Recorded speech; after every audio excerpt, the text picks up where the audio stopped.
Hey, good to see you back for more Explore Tulsa. So Trish, which look do you think looks smarter? I think you're trying too hard. Wait, why are you going for a smart look anyway? Because we're going to meet Bill Leidy from Smart Growth Tulsa. Want him to think I've got smarter too. Stevie, Smart Growth Tulsa is a group of Tulsans looking for the best ways to enhance urban growth and transportation as our city continues to grow. Hey, that sounded pretty smart. Smart Growth Tulsa is a community organization organized as a nonprofit. We are an organization that's devoted to improving the quality of life in Tulsa for all citizens. Our mission statement is to advocate and shape smart public policy. Well, I think that like any city, we're experiencing some growing pains and we still have some resistance to change in our community. There are practices that we can do that would help create a greater sense of place in the community that would be more attractive to the millennials and the creative class that we're trying to attract to the city. And we do that through various ways in the built environment, both the public realm and the private development that surrounds that public realm. The city's streets are the biggest portion of what property that the city owns.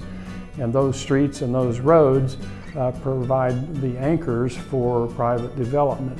And so the way we design those streets and those roads in the public realm, the infrastructure around that, the sidewalks, the drainage issues, and that really impacts how development is able to really serve the citizens in the best possible way.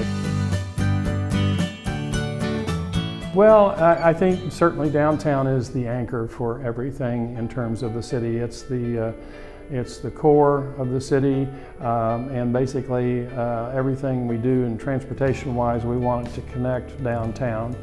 Downtown should have an intermodal passenger hub for an intermodal facility that would tie together automobile traffic, but also various transit types of transportation. Hopefully we will get connected to the nation's rail network.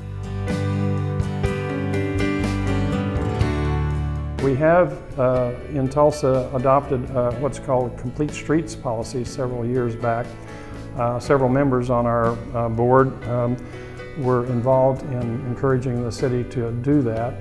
And so a complete streets policy or a living streets policy helps the city balance their investments in the streets to serve multimodal purposes, so that it's not just about the automobile, it's about pedestrians and cyclists and transit users as well. So in creating that public realm, making the investments in the cycling infrastructure, bike racks, bike lanes, protected bike lanes in particular, to try to encourage people to have a more active lifestyle. And that sense of place that you were talking about is really crucial.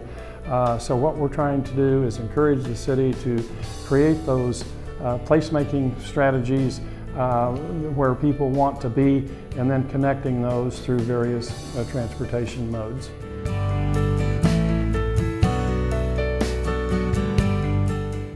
Throughout the city, there are places where we can create pockets of density that would be somewhat different than the typical suburban style development, where everything is a separation of uses.